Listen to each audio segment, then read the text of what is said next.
आप सभी को मेरा नमस्कार। मैं जैन शंकर मिश्र, डायट प्रवक्ता कला, रावर्षगंज सोनभद्र से आप सभी का स्वागत करता हूं।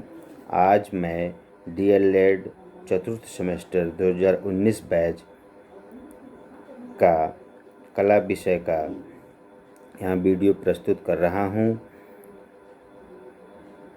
आज हम इस वीडियो के माध्यम से ललित कला के बारे में पढ़ेंगे।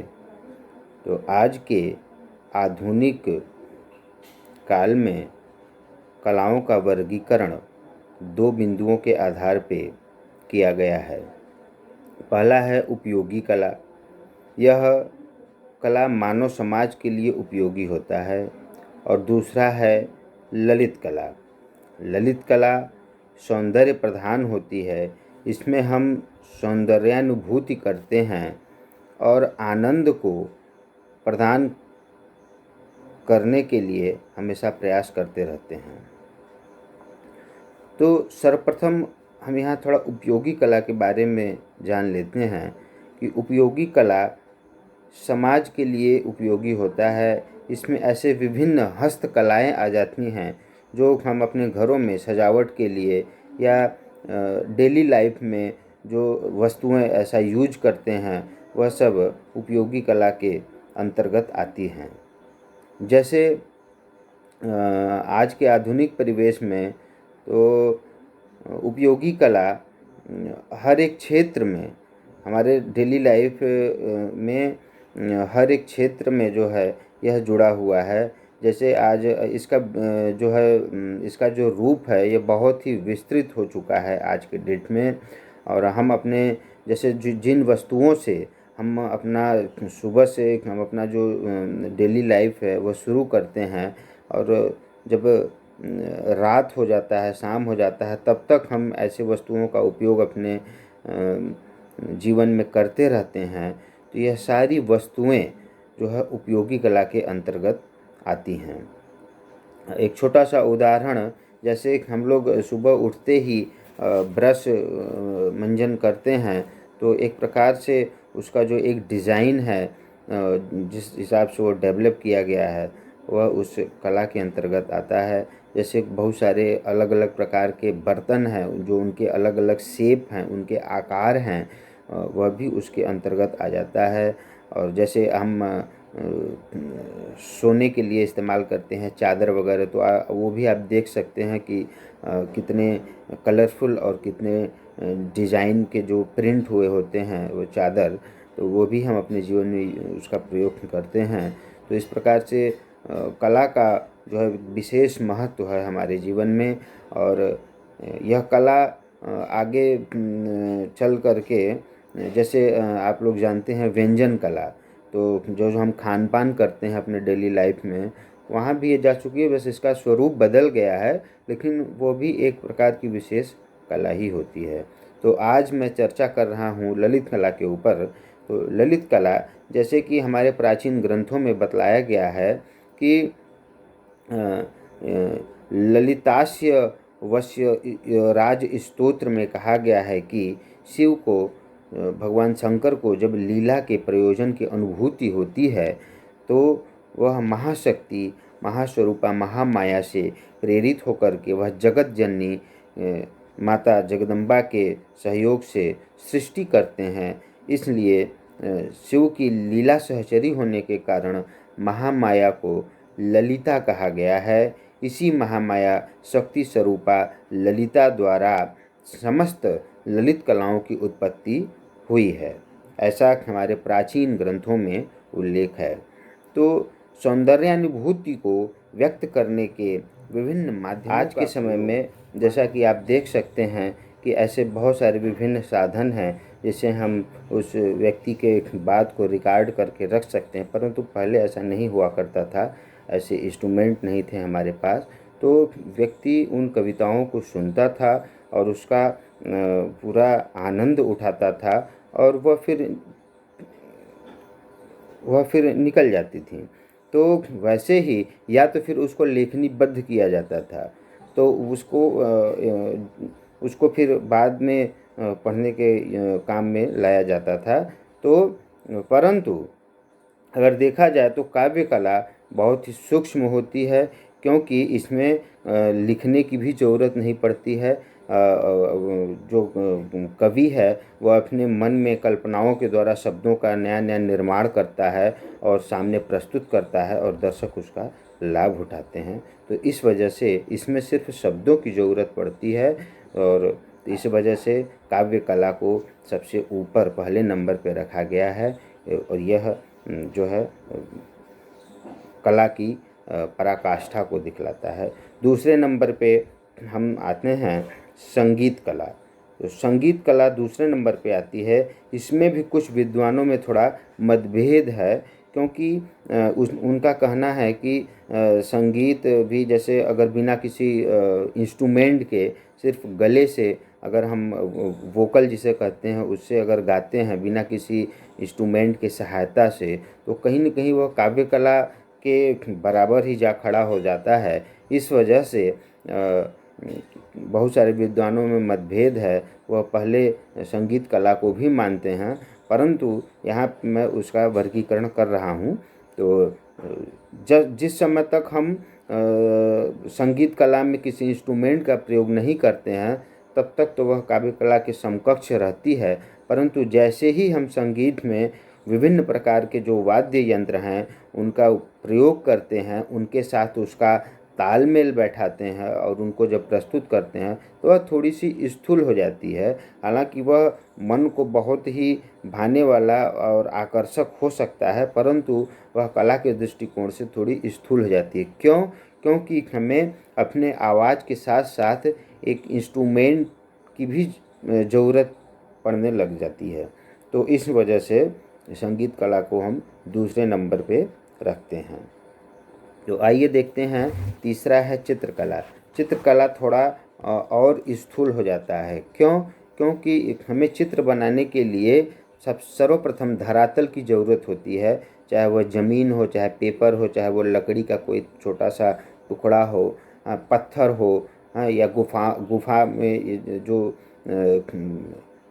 गुफाओं के अंदर जो पत्थर होते हैं उनके ऊपर, मतलब कहीं भी हमें एक सरफेस की ज़रूरत महसूस होती है। और उसके साथ साथ हमें एक लेखनी की भी ज़रूरत पड़ती है, या किसी चीज़ से जैसे लकड़ी है तो उसके ऊपर हम ब्रश या रंग की भी ज़रूरत पड़ती है, उनके माध्यम से हम बना सकते हैं। पत्थर के ऊपर बना सकते हैं, या उत्कीर्ण करके।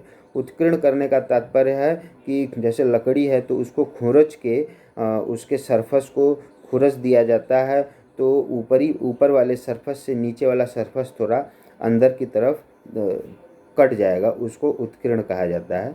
तो ऐसा पत्थर पे भी किया जा सकता है। तो परंतु यहाँ देखना ये है कि चित्रकला जो है वह दूसरे नंबर पे चित्रकला तीसरे नंबर पे आती है। और इसके अंतर्गत चित्रकला के तत्व होते हैं। ये 6 प्रकार के होते हैं चित्रकला के तत्व। पहला है रेखा, दूसरा है रूप, तीसरा है वर्ण, चौथा है तान, पांचवा है पोत, और छठवां है अंतराल। इन्हीं सभी छहों के संयोजन से हम किसी चित्र का निर्माण करते हैं। जैसे रेखा, तो हम कोई चित्र का निर्माण करते हैं तो रेखा महत्वपूर्ण है। पहले हम रेखा से ड्राइंग करेंगे, तभी उसके बाद हम उसमें कलर भर सकते हैं। तो ये एक रेखा हो गया, रूप हो गया। रूप का तात्पर्य है कि हम उस रेखा के माध्यम से क्या बना रहे हैं। जैसे कोई हम छोटा कोई वेजिटेबल हुआ, या फिर कोई फ्लावर हुआ, या कोई मानव आकृति हुआ, हम कोई एक उसका रूप बना रहे हैं। हाँ, तीसरा है वर्ण। वर्ण का अर्थ है रंगों से, कि हम उसमें कौन सा रंग भर रहे हैं। चौथा है तान। तान का तात्पर्य होता है कि हम उसमें लाइट एंड शेड किस प्रकार डाल रहे हैं, जैसे उसमें 3D प्रभाव उत्पन्न हो, मतलब सजीव लगे, ऐसा बनाते हैं।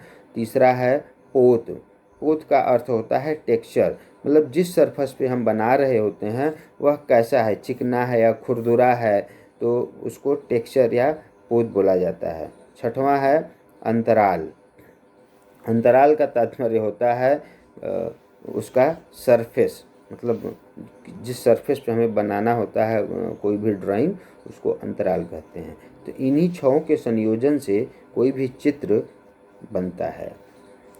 तो ये जो चित्र होते हैं वह द्विआयामी होते हैं, 2 डायमेंशन, क्योंकि हम इसमें एक पतले पेपर का इस्तेमाल करते हैं और उस पर कोई चित्र बनाते हैं। तो पेपर में लंबाई चौड़ाई तो होती ही है, तो हालांकि ऊंचाई तो उसमें न के बराबर कुछ पॉइंट में हो सकती है, पेपर की जो थिकनेस है, उसकी जो मोटाई है, परंतु यहाँ यह चित्र 2D होते हैं, उसमें हम 3D का आभास कराते हैं।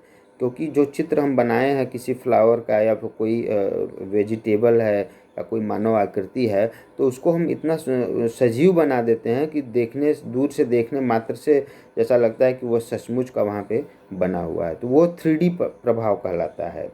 तो इसमें हम सिर्फ उसका एक इल्यूज़न, भ्रम पैदा करते हैं, परंतु जैसे ही हम सरफेस को जिस सरफेस पे चित्र बनाए गए हैं वो 3D लगता है, सजीव लगता है, लेकिन जैसे ही हम उसको छुएंगे तो वह महसूस होगा कि वह फ्लैट है, उस पर वो चित्र बनी हुई है, रखी तो हुई नहीं है। उसको जब भी आप छुएंगे तो वो फ्लैट ही समझ में आएगा। ठीक है, तो इसलिए चित्रकला को जो है कि श्रेष्ठ कहा गया है, यह तीसरे नंबर पे है।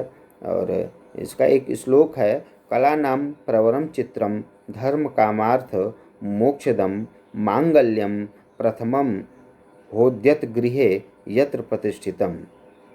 अर्थात चित्रकला का साधना करते हुए धर्म, अर्थ, काम और मोक्ष, इन चारों के पुरुषार्थ की प्राप्ति होती है। घरों में चित्रांकन करके उसे मांगलिक भी जैसे आप लोग जानते होंगे, हम लोगों के यहाँ जो विभिन्न त्यौहार और व्रत ऐसे मनाए जाते हैं, उस पर आप देखे होंगे रंगोली के माध्यम से या आयपन वगैरह के माध्यम से मांगलिक जो है कि वह प्रतीकात्मक चित्र जो है वह दीवार पे या ज़मीन पे पूजा पाठ के समय ऐसा बनाया जाता है। वो भी एक लोक कला का बहुत बड़ा उदाहरण होता है। तो यह चित्रसूत्र में, यह जो श्लोक मैंने आप लोगों को बताया, यह चित्रसूत्र से लिया गया है, तो इसमें ऐसा कहा गया है। आइए देखते हैं अब मूर्ति कला। मूर्ति कला में जो है यह चित्रकला के बाद आती है, क्योंकि यह थोड़ी और स्थूल हो जाती है। इसमें हम, लेकिन मूर्ति जो भी हम बनाते हैं ये 3D होती है। इसे हम चारों तरफ से देख सकते हैं, यहाँ तक कि ऊपर से भी बर्ड आई व्यू से और नीचे से भी, किसी भी दिशा से, किसी भी एंगल से उसको हम देख सकते हैं। इसलिए मूर्ति कला 3D होती है। और मूर्ति कला का माध्यम कुछ भी हो सकता है, लकड़ी हो सकता है, पत्थर हो सकता है, धातु हो सकता है, जैसे ब्रोंज वगैरह। उसको बनाने का तरीका अलग होता है, पहले उसको मोम में बनाया जाता है, फिर उसके बाद उसको जो है मोल्ड किया जाता है, तब उसके बाद जो जिस धातु में हमें वह मूर्ति ढालनी होती है, वो उस धातु को गला करके तब उसमें वो डाला जाता है, और मोम जो होता है वह पूरा धातु के ताप से उड़ जाता है और मोम की जगह धातु आ जाता है। तो इस तरीके से धातु से भी मूर्तियाँ बनाई जाती हैं, लकड़ी से बनाई जाती हैं। आजकल प्लास्टिक का चलन है, प्लास्टिक से भी मूर्तियाँ बनाई जा रही हैं। यह 3D या त्रिआयामी प्रभाव उत्पन्न करता है। इसमें हम लोग चारों तरफ से देख सकते हैं।